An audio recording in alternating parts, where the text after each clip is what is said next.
इसके बाद हम लोग पढ़ते हैं आज ब्रिटिश राज्य का अभ्युदय, प्रथम स्वतंत्रता संग्राम, ब्रिटिश राज्य का सामाजिक और आर्थिक प्रभाव, जो कि आपके कोर्स में देखो कह रहा मुगल साम्राज्य के पतनोन्मुख स्थिति और पानीपत के थर्ड युद्ध के पश्चात कमजोर हो चुके मराठा साम्राज्य ने ब्रिटिश शक्ति को बढ़ावा दिया और ब्रिटिश कंपनी धीरे धीरे पुर्तगाली, डच, डैन फ्रांसीसी कंपनी को व्यापार से बाहर कर दिया।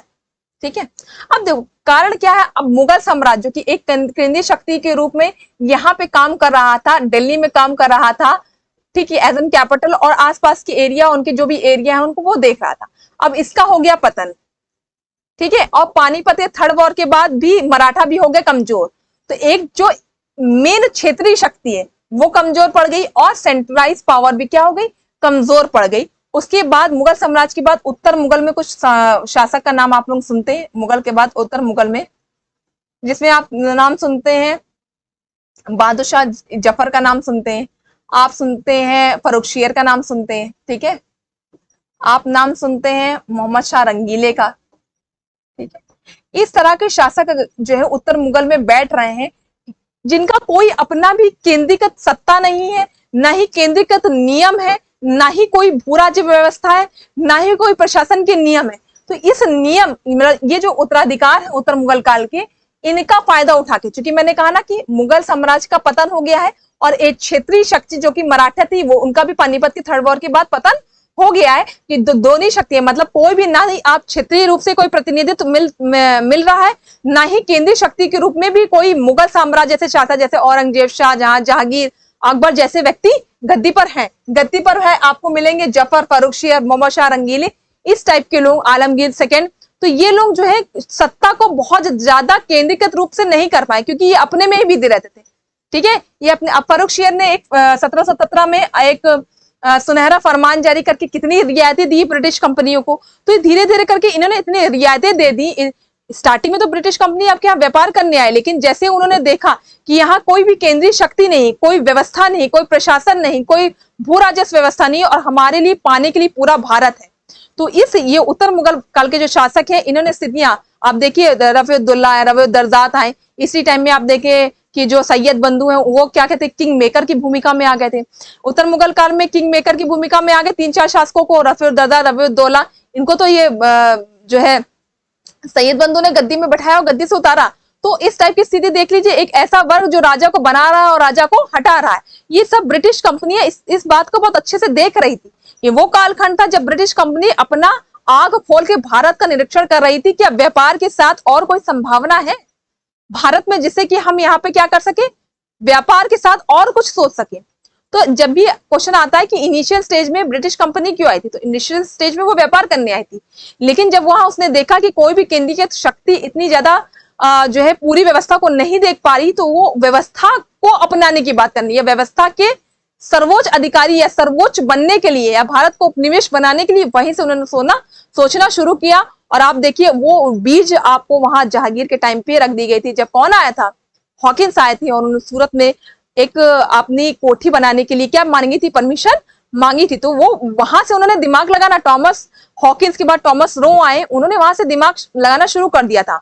उस समय फर्रुखशियर के टाइम पीरियड में फर्रुखशियर को एक बीमारी थी, तो वहां पे जो भी 3-4 व्यक्तियों का दल आया ब्रिटेन से, उन्होंने उसको सही किया। वहां पे बहुत सारी रियायती और बहुत सारे जो है कोठियां खोलने की परमिशन दी। धीरे धीरे आप देखेंगे कि गोलकुंडा में उन्होंने 400-500 पैगोडा में जो है आप 2-4 जो है एरिया जो है गोलकुंडा के वहां पे उन्होंने लिया। अच्छा, गोलकुंडा के शासक से उन्होंने ये कहा कि हम आपको ईयरली 500 पैगोडा देंगे, आप मुझे गोविंदपुरी या सुल्तानती वाले क्षेत्र में आप पूरा हमको व्यापार करने की परमिशन दीजिए। गोलकुंडा ने वहां पे गोलकुंडा के शासक ने देखी। तो क्षेत्रीय रूप से भी ब्रिटेन कंपनियां अलग अलग शासकों के साथ क्या कर रही थी, डील कर रही थी। साथ साथ में केंद्रीय शक्ति के रूप में अगर उत्तर मुगल काल है, उनसे तो जैसे 1717 में फर्रुखशियर के समय उन्होंने सुनहरा फरमान ले लिया था, तो केंद्रीय रूप में भी वो बहुत सारी कोठियां स्टैब्लिश कर रही थी और क्षेत्रीय रूप से भी परमिशन लेके बहुत सारी कोठियां स्टैब्लिश कर रही थी। तो धीरे धीरे व्यापार के साथ ही उन्होंने बढ़ना शुरू कर दिया था, क्योंकि कोई भी भारत में ऐसी शक्ति नहीं थी जो कि ब्रिटेन को क्या कर दे सके, कड़ी टक्कर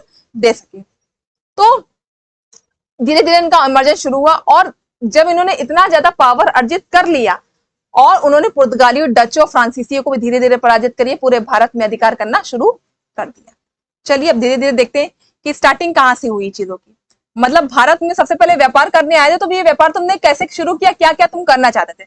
सबसे पहले आप जानते हैं कि जब कुस्तुनतनिया पर तुर्की का अधिकार हो गया, तो ये वाला जो रूट है, ये वाला रूट तो तुमने बंद करवा दिया। तो अब ये रूट से तो वो नहीं आ सकते थे, तो ये जो ये वाला एरिया जो दक्षिण अफ्रीका का ये वाला है, केप ऑफ गुड होप से कौन आया? केप ऑफ गुड होप से होकर कालीकट पहुंचा कौन सबसे पहले? Vasco D gamma. गुजराती पथ प्रदर्शक अब्दुल मजीद की सहायता से भारत के पश्चिमी तट पर कालीकट बंदरगाह में कब आया? 1498 में।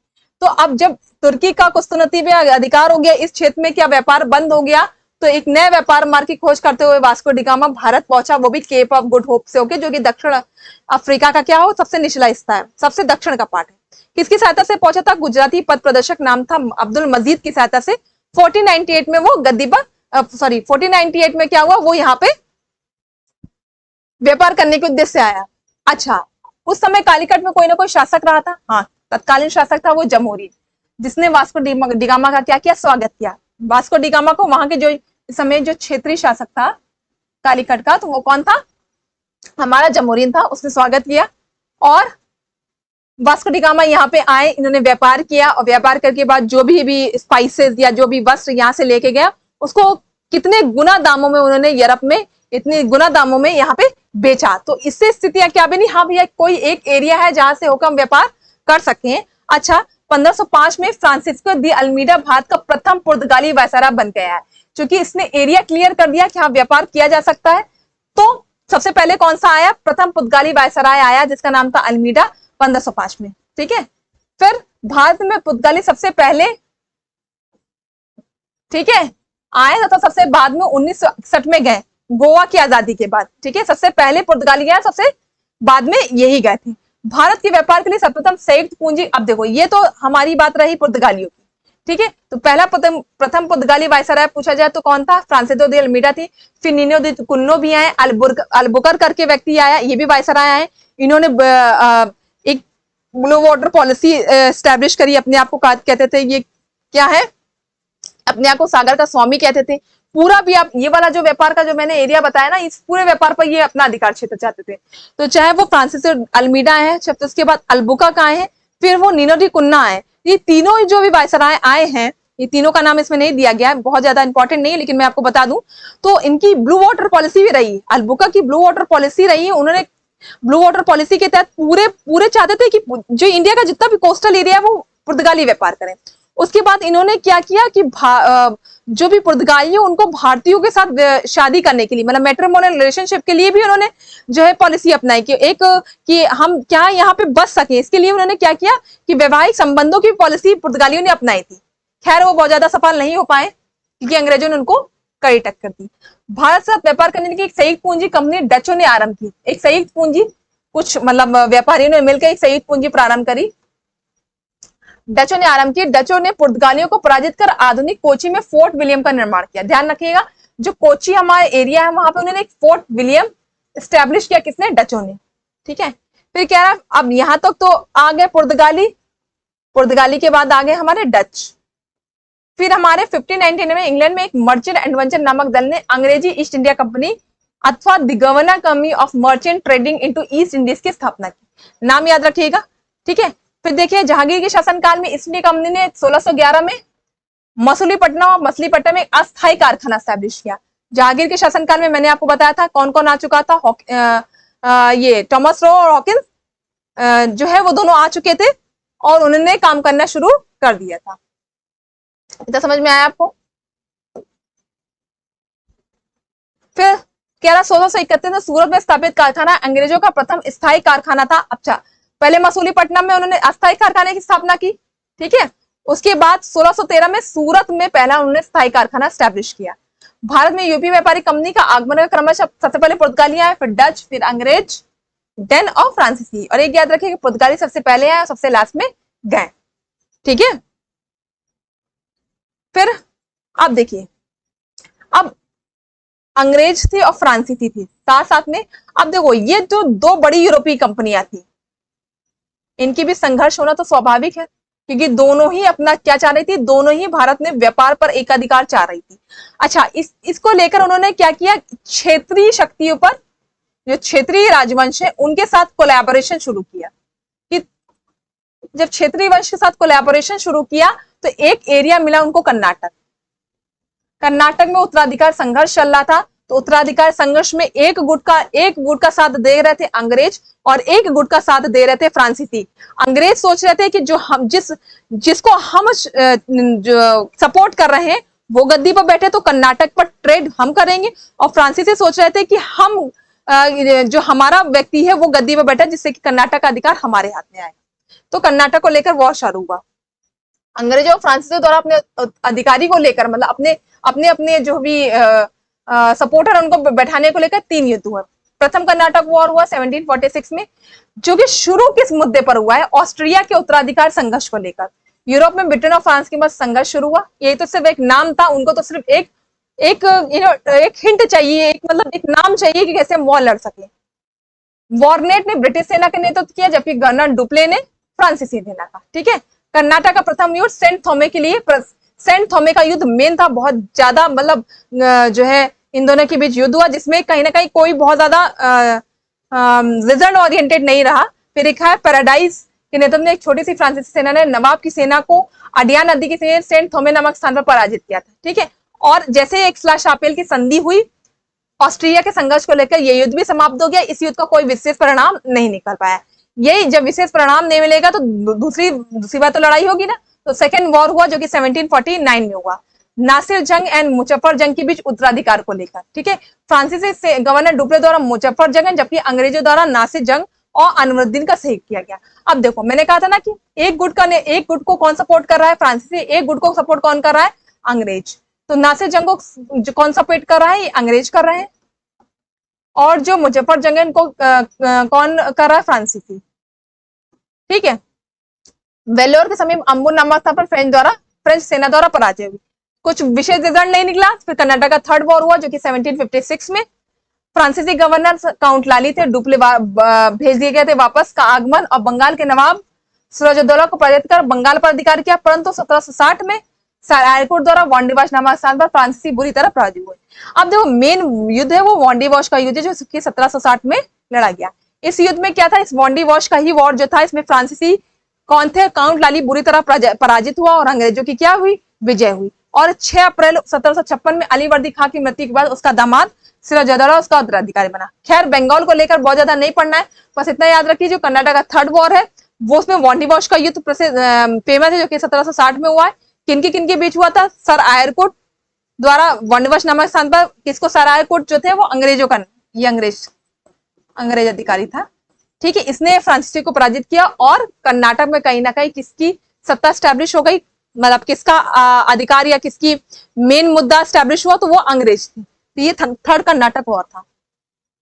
उसी के साथ ही अब देखो यहाँ पे मुद्दा स्टार्ट हो गया था, क्योंकि यहाँ पे आप देख रहे हैं बंगाल के नवाब को कौन पराजित कर चुका था? काउंट लाली का आगमन और बंगाल के नवाब सिराजुद्दौला को पराजित। अब देखो यहाँ से हम बंगाल की कहानी शुरू करते हैं कि बंगाल की कहानी क्या है। यहाँ पे हम बंगाल को, कर्नाटक समझ में आ गया, बंगाल की कहानी के साथ हम लोग इसको आगे बढ़ाते हैं। देखिए, बंगाल को लेकर क्या समस्या चल रही थी, बंगाल अब केंद्र बिंदु क्यों बन रहा था, इस पर विचार करते हैं। देखिए, आप देखेंगे पूरे मॉडर्न इंडिया में 3 एरिया के बारे में मैं जरूर या बराबर बोलूंगी, वो है बंगाल, बिहार और उड़ीसा। ठीक है, अब मैं बात करती हूँ बंगाल को लेकर। मैं आपको क्या बताना चाह रही हूँ, जो भी बंगाल का एरिया था, ठीक है, ये बंगाल का एरिया फेमस था for their agriculture, for their trade. अब देखो, कोई भी एरिया अगर एग्रीकल्चर और ट्रेड के लिए फेमस है, तो अब ईस्ट इंडिया कंपनी यहाँ पे आई है व्यापार करने। बंगाल एक क्षेत्रीय शक्ति के रूप में उत्तर मुगल काल में उदय हो रहा। ठीक है, बंगाल की स्वतंत्र सत्ता की स्थापना की जा चुकी थी, अलीवर्दी खां थे वहां पे। ठीक है, तो स्वतंत्र सत्ता की स्थापना हुई थी और बंगाल एग्रीकल्चर और ट्रेड का सेंटर पॉइंट था। बंगाल में समृद्धि बहुत अधिक थी। वो समृद्धि पर केंद्र बिंदु कौन किए था? अंग्रेज। क्योंकि आप देखें, कर्नाटक वॉर के बाद फ्रांसीसियों की जो शक्तियां वो पूरी तरह खत्म हो चुकी थी, जो कि मैंने अभी कर्नाटक वॉर आपको पढ़ाया। जब फ्रांसीसी शक्तियां वहां पे खत्म हो रही थी, चूंकि उत्तर मुगल काल चल रहा था, तो केंद्रीय शक्ति जो है वो कमजोर है। कोई भी क्षेत्रीय राजवंश नहीं है जो बहुत ज्यादा क्या कर सके, इमर्ज हो सके। मराठों का पानीपत के थर्ड वॉर के बाद धीरे धीरे पतन होना शुरू किया गया था। अब बंगाल की समृद्धि पर आग कौन गड़ाया था? वो अंग्रेज थे। साथ ही साथ बंगाल में भी वो क्या कर रहे थे, बहुत सारे अपने ट्रेड सेंटर स्टैब्लिश कर रहे थे। ट्रेड सेंटर स्टैब्लिश करने के साथ साथ आपने सुना होगा उस समय क्या हो रहा था कि निजी व्यापार बहुत कर रहे थे। ये लोग ने निजी व्यापार चालू कर दिया था। इस निजी व्यापार से जो बंगाल के नवाब है वो त्रस्त थे। अब जब त्रस्त होंगे तो वो चाहेंगे बंगाल से हम अंग्रेजों के क्या करके बाहर कर दें। अब देखिएगा जो कासिम बाजार वाला एरिया है वहां पर अंग्रेज धीरे धीरे क्या कर रहे थे, अपने आप को स्टैब्लिश कर रहे थे और उस एरिया में पूरा ट्रेड कर रहे थे। ये चीजें सिराजुद्दौला को समझ में नहीं आई। तो उस समय जो नवाब सिराजुद्दौला था ने अपनी कलकत्ता विजय के बाद 146 अंग्रेज युद्ध बंदियों को एक कमरे में बंद कर अगले दिन केवल 23 ही व्यक्ति बचे। इस घटना को क्या कहते हैं, ब्लैक होल की घटना कहते हैं। उसने क्या किया, जितने भी अंग्रेज उस समय ट्रेड जो है निजी ट्रेड को बढ़ावा दे रहे थे या फिर उस एरिया पर अधिकार कर रहे थे, उनको सिराजुद्दौला ने क्या किया, एक कमरे में बंद कर दिया। और उस कमरे में जब बंद किया तो 146 व्यक्तियों को बंद किया, जिसमें 23 व्यक्ति बचे। तो एक प्रकार से ये घटना जो है ब्लैक होल की घटना के नाम से प्रसिद्ध है, जिसमें कई अंग्रेज जो है, जिसमें भी कहा जाता है महिलाएं और बच्चे भी थे, उनको कहीं ना कहीं नवाब सिराजुद्दौला ने मौत की घात करवा दिया। ये घटना कहीं ना कहीं बहुत ज्यादा इसकी जो है आलोचना की गई कि नवाब को ऐसा नहीं करना चाहिए इस टाइप में। ठीक है, तो ये सिर्फ सिराजुद्दौला ने इस वजह से किया क्योंकि वो बहुत त्रस्त था अंग्रेजों का बंगाल में इंटरवीन को लेकर। उनके जो बंगाल में जो गतिविधियां हैं, उनके बंगाल के जो एरिया है उसको लेकर वो बहुत ज्यादा क्या था, परेशान था। खैर, अब देखिए हम सीधे सीधे आते हैं प्लासी वॉर को, जो कि 13 जून 1757 में लड़ा गया। अब बंगाल तो केंद्र बिंदु बनी चुका था। बंगाल को वो चाह रहे थे किसी तरह क्या करे, पूरा बंगाल हमारे हाथ में आ जाए। तो इसके लिए रॉबर्ट क्लाइव को तैयार किया गया। ठीक है, अब एक एक गवर्नर, ये जो रॉबर्ट क्लाइव ने बंगाल के प्रमुख, अब बंगाल में भी क्या हुए हैं कि जो भी बंगाल में सिराजुद्दौला थे, तो अब वो चाह रहा है कि बंगाल में एक ऐसा व्यक्ति बन जाए। ये कौन चाह रहा था, अंग्रेज, कि बंगाल में ऐसा व्यक्ति बन जाए या ऐसा नवाब बन जाए जो कि हमारा प्रतिनिधित्व कर रहा हो, जो जैसा हम चाहे वैसा प्रशासन हो, जैसा हम ट्रेड चाह रहे हैं वैसे ट्रेड की वो परमिशन दे। इसके लिए देखिए वो षड्यंत्र रचना शुरू करेंगे। कौन, अंग्रेज। अब इस षड्यंत्र का जो मेन सेंटर पॉइंट है वो रॉबर्ट क्लाइव को बनाएंगे। तो रॉबर्ट क्लाइव ने क्या किया, बंगाल का जो प्रमुख साहूकार था जगत सेठ और मीर जाफर को अपने साथ मिलाकर सिराजुद्दौला के खिलाफ षड्यंत्र रचा। सिराजुद्दौला बराबर अंग्रेजों की नाक में दम करे था वो बंदा कि मुझे बंगाल से अंग्रेज नहीं चाहिए। वो बंगाल से तुरंत भगाना चाहता था क्योंकि वो जान रहा था कि अगर बंगाल अंग्रेजी के हाथ में आ जाए तो बंगाल पूरी तरह क्या हो जाएगा, त्रस्त हो जाएगा, नष्ट हो जाएगा। क्योंकि वो सेंटर पॉइंट था किसका, एग्रीकल्चर का भी था और ट्रेड का भी था। और ये बात सिराजुद्दौला अच्छी तरह जाना तो सिराजुद्दौला कभी नहीं चाह रहा था कि बंगाल में क्या है, अंग्रेज इंटरवीन करे। लेकिन अब अंग्रेज क्या चाह रहे थे, अंग्रेज ऐसा व्यक्ति चाह रहे थे जो कि बंगाल की स्थिति को समझ के किस तरह बंगाल हमारे हाथ में आ जाए उसके लिए प्रयास करें। उसके लिए उन्होंने किसको तैयार किया, रॉबर्ट क्लाइव को तैयार किया। क्लाइव ने क्या किया, अंग्रेजों की तो पॉलिसी है फूट डालो और राज करो। और हमारे यहाँ की कुछ गद्दार व्यक्ति हैं जो हमेशा टाइम टू टाइम, आप देखिए वॉर में क्या, आप पानीपत का फर्स्ट वॉर दिया उसमें भी गद्दारी हुई। ठीक है, तो कहीं ना कहीं क्या हुआ, वो गद्दार कौन था, जगत सेठ और मीर जाफर। इसने इनको अपनी तरफ किसने मिलाया, रॉबर्ट क्लाइव, और इनको झांसा दिया कि अगर हम सिराजुद्दौला को गद्दी से हटा देंगे तो आपको ये रियायतें देंगे, आप बंगाल का नवाब बना देंगे, ये कर देंगे। बहुत सारे रियायतें देके इनको अपनी तरफ किया। और अपनी तरफ करने के बाद अब 23 जून 1757 दोनों सेनाएं मुर्शिदाबाद के दक्षिण में 22 मील दूर स्थित पलासी के नाम पर टकराई। और चूंकि मीर जाफर विश्वासघाती था, मीर जाफर ने अंग्रेज का साथ दिया। और किसने साथ दिया, जगत सेठ ने। अंततः नवाब की सेना पराजित हुई और सिराजुद्दौला को मुर्शिदाबाद में हत्या कर दी गई। सिराजुद्दौला जो कि बंगाल को बचाना चाहता था, उसने अथक प्रयास किया, प्लासी का वॉर लड़ा। लेकिन ये जो गद्दार हैं, इनकी जो पॉलिसी है, जिन्होंने एक एक बात अंग्रेजों तक पहुंचाई, सिराजुद्दौला के जितना भी उसने युद्ध क्षेत्र में नीतियां अपनाई या युद्ध क्षेत्र में जो जो चीजें सोची, वो उसके लिए धीरे धीरे धराशायी होती चली गई और अंततः नवाब पराजित हुआ। मुर्शिदाबाद में मीर जाफर को कर्नल क्लाइव का गीदड़ कहा गया। अब भैया जाफर ने हेल्प करी तो तुम इसके लिए तो काम करो, गीदड़ इसलिए कहा गया। क्लाइव जो कहता था वो मीर जाफर मानता था, क्योंकि मीर जाफर के अंदर एक था कि हमको क्या बना दिया जाएगा, नवाब। उसको आने वाली घटने का अंदाजा नहीं था कि उसके साथ किया क्या जाएगा। कर्नल क्लाइव का गीदड़ मीर जाफर को इसलिए भी कहा जाता कि मीर जाफर ने ऐसी सारी रियायतें नवाब बनने के बाद अंग्रेजों को दी, लेकिन शीघ्र ही उसको भी समझ में आने लगा कि मेरे साथ आखिर हुआ क्या है, हमने गद्दारी करके गलत किया। मीर जाफर ने जगत सेठ के साथ मिलकर गद्दारी की। सिराजुद्दौला क्या हुए, सिराजुद्दौला को मार दिया गया, उनकी हत्या कर दी गई और मीर कासिम नया नवाब बन गया और राजधानी मुर्शिदाबाद। अब देखो, जब मीर जाफर ने कर्नल क्लाइव गीदड़, मीर जाफर गद्दी में बैठा, शीघ्र ही क्या हुआ, मैं आपको बता दूं, यहाँ पे एक लाइन मिस है, इसको मैं समझा दूं। मीर जाफर को कर्नल क्लाइव का गीदड़ कहा गया, मीर जाफर को नवाब बनाया गया। लेकिन क्या हुआ, मीर जाफर को जब नवाब बना दिया गया, यही बना था नवाब, तो मीर जाफर को जब नवाब बना गया, मीर जाफर ने काफी रियायतें दी। कहा जाता था मीर जाफर ऐसा था कि जो है बंगाल एक सोने, एक बोरी है, उसमें जैसे हाथ डालोगे तो आपको कुछ सोना मतलब मिलता चला जाएगा। तो मीर जाफर ने जब देखा कि अब मुझसे वो नवाबी झिल नहीं रही है, तो उसने अपने दामाद मीर कासिम के पक्ष में क्या की, सत्या त्याग दी और वो गद्दी से हट गया। अब कौन गद्दी पे बैठा, मीर कासिम। अब मीर जाफर जो ये हमारा प्लासी का वॉर है, उसमें गद्दार मीर जाफर और कौन था, जगत सेठ था। मीर जाफर गद्दी पे बैठा, मीर जाफर को कहा जाता क्लाइव का गीदड़, और मीर जाफर को क्या किया गया, इतनी रियायतें दी गई, तो मीर जाफर ने तरस होकर अपना नवाबी छोड़कर किसको नवाब बना दिया, अपने दामाद मीर कासिम को। अब मीर कासिम नवाब बना, ठीक है, तो इसका मतलब सिराजुद्दौला के बाद मीर जाफर, मीर जाफर के बाद मीर कासिम। अब जब मीर कासिम गद्दी में बैठेगा, नया नवाब बनेगा, तो वो एक चीज समझ गया था कि मीर जाफर ने इसीलिए गद्दी त्यागी, नवाबी त्यागी, क्योंकि वो अंग्रेजों से त्रस्त है। तो उसने सबसे पहले काम किया, अपनी राजधानी मुर्शिदाबाद से मुंगेर स्थानांतरित किया, कि मुर्शिदाबाद में सिराजुद्दौला की मृत्यु हुई, मुर्शिदाबाद केंद्र बिंदु था अंग्रेजों के षड्यंत्र का। तो उन्होंने कहा पहले ऐसा करो, यहाँ से ये राजधानी हटाओ, क्योंकि यहाँ बैठ के सारे पॉलिसी हम बनाएंगे, प्रशासन की सारी जो है बातचीत करेंगे तो अंग्रेजों को पता चलेगी। तो उन्होंने तुरंत अपनी राजधानी क्या की, दो मीर कासिम दिमागी था, उसने तुरंत राजधानी मुर्शिदाबाद से मुंगेर स्थानांतरित की।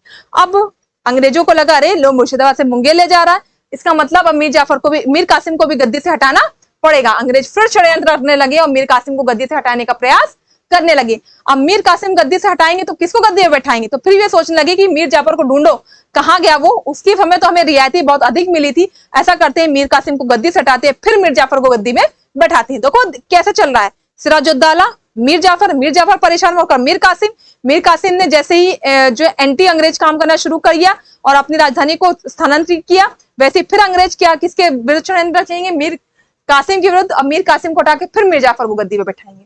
तो इसी में हुआ बक्सर का वॉर, जो कि 23 अक्टूबर 1764 में हुआ।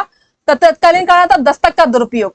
अब दस्तक का दुरुपयोग, दस्तक क्या होता है, दस्तक का मतलब होता है कि आपको हमने कहीं पर दस्तक की छूट दी, मतलब दस्तक का मतलब होता है किसी पर्टिकुलर एरिया में आपको हमने फ्री ट्रेड करने की छूट दी, तो आप उस फ्री ट्रेड का यूज कौन करेगा, अब अंग्रेजों को मिली तो अंग्रेजों को करना चाहिए, तो अंग्रेज मतलब ईस्ट इंडिया कंपनी को करना चाहिए। तो ईस्ट इंडिया कंपनी उस दस्तक का प्रयोग स्वयं तो करती ही थी, साथ ही साथ जो भी निजी व्यापार कर रहा है उन दस्तक का दुरुपयोग कर रहा था। जैसे मान लीजिए नवाब ने मुझे बंगाल में दस्तक की सुविधा दी, तो बंगाल में ईस्ट इंडिया कंपनी बिना किसी टैक्स से उसके सराउंडिंग में ट्रेड कर सकती थी, सिर्फ ब्रिटिश ईस्ट इंडिया कंपनी।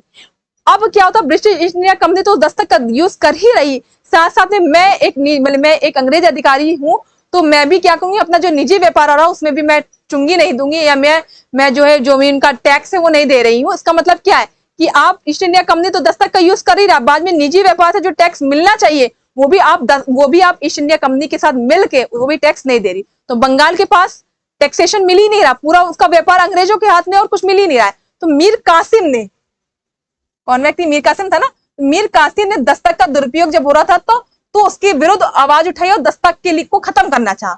अच्छा, प्लासी युद्ध से अधिक महत्व इस युद्ध का था क्योंकि इसके परिणाम से तत्कालीन प्रमुख भारतीय शक्ति के विरुद्ध अंग्रेजी सेना की सर्वश्रेष्ठता स्थापित होगी। अब कैसे सर्वश्रेष्ठता मैं बताती हूँ। क्या क्या थे, अवध के नवाब सिराजुद्दौला भी अंग्रेजों से परेशान थे, मुगल सम्राट शाह आलम तो परेशान थे, साथ साथ मीर कासिम जिसने दस्तक को खत्म करने की बात की थी वो भी अंग्रेजों के विरुद्ध हो ही चुके थे। तो इन तीनों ने क्या की कि शेख सेना एक तरफ थी, एक तरफ दूसरी तरफ थे अंग्रेजी सेना, जिनका नेतृत्व हेक्टर मुनरो कर रहा था। अवध को लेकर परेशानी थी कि अवध को लेकर बराबर अंग्रेज अवध पर भी निशाना बनाए थे।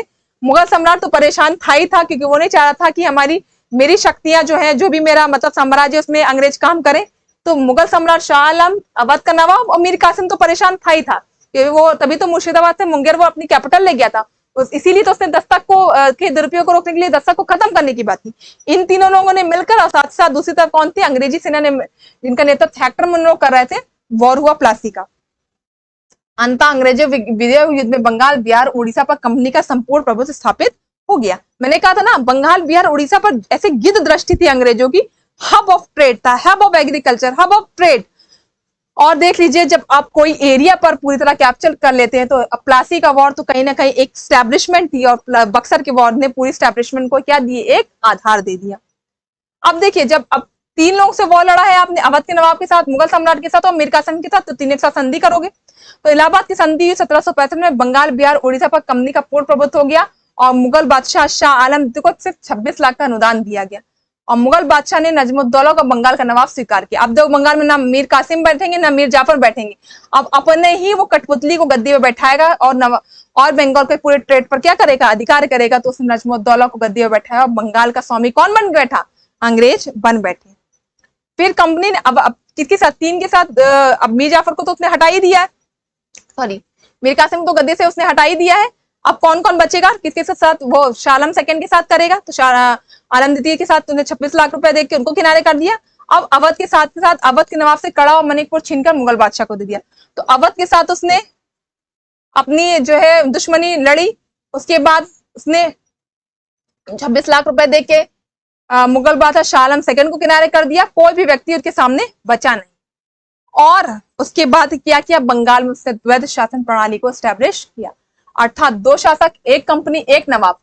कंपनी इस समय नवाब कौन था, नजमुद्दौला था। इसमें क्या सूत्रपात किसने किया, रॉबर्ट। अच्छा, द्वैध शासन क्या है, 2 शासक होंगे, 1 कंपनी 1 नवाब, होगा सारा काम नवाब के नाम पर, लेकिन कर कौन नहीं होगी, कंपनी। तो एक जगह अगर 2 सेंट्रलाइज शक्ति होंगी तो आपका सत्यानाश तो होना स्वाभाविक है। बंगाल का सत्यानाश द्वैध प्रशासन प्रणाली ने कर दिया। सूत्रपात किसने किया, रॉबर्ट क्लाइव ने। बंगाल को नाम मात्र का शासक बनाकर वास्तविक सत्ता कंपनी को सौंप दी, और जबकि कानून की दृष्टि से नवाब भी बंगाल का शासक बना रहा। कंपनी द्वारा दीवानी कार्य के लिए 2 दीवान नियुक्त किए गए, बंगाल के लिए उसने रजा खां को, बिहार के लिए शताब राय को। मतलब दीवानी और फौजदारी दोनों ही तुम्हारे अधिकार क्षेत्र में, तुम ही सारा जो है सर्वे सर्वा हो, और तुम नाम बंगाल के नवाब का सिर्फ नाम चला रहे हो। यह है द्वैध शासन। द्वारकी तुम करोगे, और बंगाल का पूरा अधिकार कहने को तुम नवाब के हाथ में चलवा रहे हो, क्योंकि तुम्हारी कठपुतली बना हुआ है, लेकिन कहीं ना कहीं पूरा प्रशासन तुम्हारे हाथ में। इसके लिए तुमने देखो अलग अलग भी किया। किसके लिए, अब कंपनी द्वारा दीवानी के कार्य के लिए किसको नियुक्त किया गया, रजा खां को नियुक्त किया गया बंगाल के लिए, और बिहार के लिए शताब राय। बंगाल, बिहार, उड़ीसा तीनों उनके अधिकार क्षेत्र में आ गया था। तो आप देखिए, बंगाल के साथ सिराजुद्दौला के समय से शुरू हुई बदतमीजी, मीर कासिम, मीर जाफर, प्लासी वॉर, बक्सर वॉर, नजमुद्दौला को गद्दी में बैठाना, और बंगाल में द्वारकी को स्टैब्लिश करना। द्वारकी स्टैब्लिश करने का उद्देश्य बस इतना ही था कि जो भी प्रशासन है, जो भी वित्तीय मामले हैं, जो भी न्यायिक मामले हैं, सारे हम देखेंगे, लेकिन नाम किसका होगा, नवाब का। तो देखिए, कंपनी ने धीरे धीरे इंटरवीन करना प्रशासन में पूरी तरह, प्लासी बक्सर के बाद पूरी तरह शुरू कर दिया। आप देख रहे हैं कि इलाहाबाद की संधि करा 3 व्यक्ति, जो अवध का नवाब, मुगल सम्राट और मीर, देखिए अभी मैंने आपको बताया ना, 3 व्यक्ति थे, सिराजुद्दौला, अवध का नवाब, शाह आलम सेकंड और मीर कासिम। तीनों के साथ तुमने अलग अलग बदतमीजी की। इलाहाबाद की संधि 2 के साथ करी, अवध के नवाब के साथ, और आपके किसके साथ, शाह आलम सेकंड के साथ। शाह आलम को तुमने 26 लाख रुपए देके टरका दिया, अवध से कड़ा मणिकपुर छीन के बदतमीजी करी, और मीर जाफर को तो मीर कासिम को तो तुमने गद्दी से हटाई दिया। मीर जाफर ने के साथ जो तुमने बदतमीजी की वो बात अलग। तो कहीं ना कहीं आप देख रहे हैं नजमुद्दौला को गद्दी में बैठाया। तो इलाहाबाद की संधि कहीं ना कहीं बता रही है कि आपने जो शक्तियां आपके सामने खड़ी हो रही थी, वो था अवध, वो था शाह आलम सेकंड, और वो था मीर कासिम। आपने किसी को नहीं छोड़ा। बंगाल, बिहार, उड़ीसा की दीवानी प्राप्त की। फिर उसके बाद आप देखिए, दीवानी के लिए नियुक्त किया राजा, मैंने कहा ना नियुक्त किया मैंने दोनों को ही, ठीक है, नाम बताया ना हमने, रजा खां और शताब राय को ही नियुक्त किया बंगाल के लिए और बिहार के लिए। लेकिन आप सारा जो प्रशासन है वो कौन देख रहा है, वो अंग्रेज देख रहा है। तो कहीं ना कहीं आप देख रहे हैं बंगाल पर, प्लासी और बक्सर के बाद बंगाल, बिहार, उड़ीसा तीनों पर वो अधिकार कर रहे हैं। अब मैं और इसके आगे प्रथम स्वतंत्रता संग्राम पढ़ाऊंगी, ठीक है। तो इसी को आप पहले पढ़िए, इसको बार बार रिवीजन करिए, इसका नोट्स बनाइए, वीडियो को 2-3 बार देखिए, कुछ ना समझ में आया कमेंट बॉक्स में कमेंट करिए, ठीक है। तब तक हंसते रहिए, मुस्कुराते रहिए, पढ़ते रहिए। नमस्कार। तो प्रथम स्वतंत्रता संग्राम 1857 पर चर्चा करेंगे। देखिए, इसको फर्स्ट वॉर ऑफ इंडिपेंडेंस कहते हैं, ठीक है। फर्स्ट वॉर ऑफ इंडिपेंडेंस कहने का कारण क्या था, ये वर्ड इंडिपेंडेंस क्यों लगा गया है, ठीक है। फर्स्ट वॉर ऑफ इंडिपेंडेंस इस वजह से कहते हैं क्योंकि अंग्रेजों की जो भी नीतियां रही हैं इस कालखंड में, जब से 1599 में कंपनी का गठन हुआ है, और उसके बाद कंपनी में भारत में व्यापार करना शुरू किया है। तो व्यापार का जो कि मैंने इससे पहले भी बताया था कि प्रारंभिक उद्देश्य उनका व्यापार करना ही था। जब उन्होंने भारत की परिस्थितियां ऐसी देखी, उत्तर मुगल काल में जैसे मैंने आपको बताया था कि जो भी शासक रहे, बहादुर शाह जफर रहे, फर्रुखशिया रहे, रफीउद्दौला, रफीउद्दौला, आलमगीर सेकंड, उनकी जो भी पॉलिसी रही है वो सेंट्रलाइज पॉलिसी नहीं रही। उनकी भू राजस्व नीति, उनकी प्रशासन की नीतियां उतनी केंद्रीकृत नहीं रही हैं, जिससे कि क्या करे, वो इतने बड़े साम्राज्य जो कि औरंगजेब ने उनको उत्तराधिकार के रूप में दिया था, उसको वो आगे कैरी ऑन कर सके। उसके साथ ही साथ इसी कालखंड में जो भी क्षेत्रीय राजवंशों का उदय हुआ है, जो कि बंगाल, बिहार, उड़ीसा, अवध क्षेत्र में कार्यरत है, तो वो भी उतने ज्यादा प्रायर नहीं थे कि उनकी जो भी उनकी पॉलिसी है वो वैसी हो जिससे इंडिया कॉन्टिनेंट एक प्रशासनिक व्यवस्था के रूप में चला सके। इसी का अंग्रेजों ने फायदा उठाया, इसी को अंग्रेजों ने इस सिस्टम को समझा और इस सिस्टम से आगे बढ़ाते हुए धीरे धीरे उन्होंने व्यापार के साथ साथ राजनीतिक गतिविधियों, जिसमें ज्यादातर आपने देखा होगा उत्तराधिकार संघर्ष, जिसकी वजह से कर्नाटक वॉर हुआ है, उन्होंने धीरे धीरे इंटरवीन किया पॉलिटिकल मामलों में इंटरवीन करने के साथ साथ जब पॉलिटिकल मामलों में इंटरवीन करेंगे तो पॉलिटिकल के अंतर्गत जितने भी सेगमेंट्स है, जिसमें आप जानते हैं प्रशासनिक व्यवस्था, भू राजस्व व्यवस्था, सैनिक व्यवस्था, तो धीरे धीरे वहां भी वो इंटरवीन करना शुरू कर देंगे। अब आप देखेंगे आप कि ये वर्ड इंडिपेंडेंस क्यों लगा गया, कि 1857 की क्रांति आखिर हुई क्यों। अब जब अंग्रेज, जैसे मैंने बताया 1600 में भारत में व्यापार करने आए, फिर उसके बाद उन्होंने देखा कि बंगाल पर धीरे धीरे उन्होंने एरिया कैप्चर किया, फिर अवध पर कैप्चरिंग किया, प्लासी का वॉर लड़ा, बक्सर का वॉर लड़ा, और आपने देखा बंगाल में स्थायी बंदोबस्त इस्टेब्लिश किया। उससे बंगाल की स्थितियां इतनी ज्यादा बेकार हो गई, वहां की भू राजस्व व्यवस्था, लॉर्ड क्लाइव की जो ये बंगाल के लेकर नीतियां थी, इस सारी व्यवस्थाएं तो भारतीय जनता देख ही रही थी। साथ ही साथ देखिए, आपने उनके राजनीतिक मामलों में हस्तक्षेप किया, उनके आपने प्रशासनिक मामलों में हस्तक्षेप किया, ठीक है, उनके पूरे व्यापारिक मामले में आपने हस्तक्षेप किया। अब धीरे धीरे बढ़कर जो ये है, अब हमारे धार्मिक मामलों पर भी इंटरवीन करना उन्होंने शुरू कर दिया। आप जानते हैं कि भारत ने अगर धार्मिक मामलों की बात की जाए, जैसे सती प्रथा पर वो लोग काम कर रहे थे, वो लोग विधवा पुनर्विवाह को लेकर एक्ट्स बना रहे थे, तो ये भारतीय जो है वो देख नहीं पा रहे थे। आप देख रहे थे जो एक अंदर से जो प्रॉब्लम थी, जो एक अंदर से आपके अंदर एक थी कचक लेकर थी, किसको लेकर, अंग्रेजों को लेकर, वो कहीं ना कहीं 1857 में सामने आई। तो ये 1857 की क्रांति एकदम से नहीं हुई, 1857 की क्रांति को लेकर कई बैकग्राउंड तैयार हुए।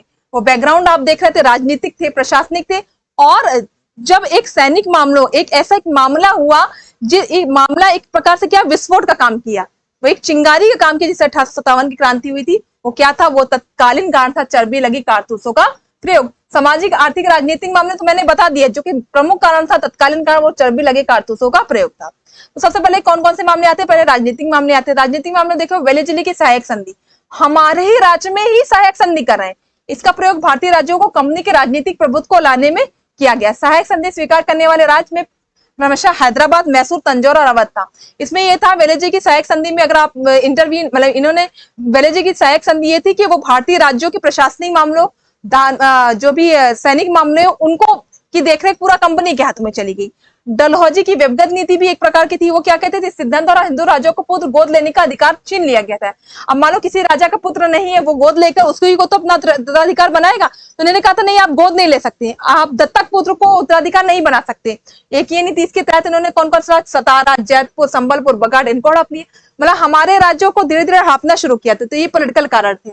इसके अलावा मैंने आपने बताया था कौन कौन से कारण थे, धार्मिक मामले। धार्मिक कारण क्या थे, आपने हमारी सती प्रथा को लेकर कानून बनाना शुरू कर दिया, आपने हमारी विधवा विवाह को लेकर कानून बनाना शुरू कर दिया। क्यों भैया, आप हमारे धार्मिक मामलों में हस्तक्षेप क्यों कर रहे हैं? राजनीतिक मामलों में तो कर रहे हैं। बंगाल में आप देख रहे हैं कि द्वैत शासन को लेकर आपने अपनी लोगों की नियुक्ति कर दी। सामाजिक मामले में भी आप देख रहे हैं, हमारे समाज की जो भी व्यवस्था है उसको भी आप क्या कर रहे हैं, हटाने का प्रयास कर रहे हैं। इसके अलावा विद्रोह का तत्कालीन कारण मालूम है आपने क्या है, वो तत्कालीन चर्बी वाले कारतूसों का प्रयोग। क्या था कि पहले तो जो थे वो इनफील्ड राइफल्स यूज किए जाते, तो उसमें चर्बी वाले कारतूसों का यूज नहीं था। फिर मंगल पांडे जिस 34 इन्फेंट्री में थे, तो वहां पे उन्होंने चर्बी वाले कारतूसों, जिसको दांत से खींच के आपको चलाना पड़ता था, तो अब उस वहां के जो हिंदू थे, उन्होंने इस कार्य को करने से मना कर दिया, क्योंकि वो कहीं ना कहीं उनकी धार्मिक भावना को क्या कर रहा था कि जो है धार्मिक जो चीजें हैं वो हमारे यहाँ मांस मछला खाने को प्रतिबंधित लगाती, आप उसी का यूज करके हमारे धार्मिक मामलों में हस्ताक्षर कर रहे हैं। तो 1857 क्रांति का ये तत्कालीन कारण। विद्रोह में भारतीय नायक, चूंकि विद्रोह का एक चिंगारी जो कि वो तरबे वाले कारतूसों का युद्ध था, पृष्ठभूमि तो पहले से तैयार हुई गई थी, वही लिखा है। 1857 के विद्रोह के समय बैराबो के lieutenant general sir John Bennett head से कमांडिंग ऑफिसर थे। तो अब सब हर एरिया में, क्योंकि हर एरिया में लोग बदतमीजी कर रहे थे, तो हर एरिया में विद्रोह जो है अलग अलग था। तो दिल्ली में विद्रोह का नेतृत्व करते बहादुर शाह जफर और बख्त खां, जो कि 12 मई 1857 में था। बहादुर शाह भी जो भी अंग्रेजों की पॉलिसी को लेकर बहुत परेशान थे। ये उत्तर मुगल काल थे, ये इनकी जिनके भी प्रशासनिक मामले हैं, इन पर अंग्रेज धीरे धीरे नेतृत्व जो है अधिकार कर रहे थे। फिर कानपुर में कौन नेतृत्व कर रहा था? तो नाना साहब और तात्या टोपे कर रहे थे 1857 में। उसी समय विद्रोह को दबाने में दिल्ली का विद्रोह दबाया था निक्सन हडसन ने, कानपुर का दबाया था कैंपबेल ने। 4 जून 1857 में बेगम हजरत महल जो कि लखनऊ में थी, उनको कैंपबेल ने दबाया था। यही जो बेगम हजरत महल जो है, ये अपने जो पुत्र को गद्दे में बैठाना चाह रही थी, लेकिन ये जो अंग्रेज है वो नहीं चाह रहे थे।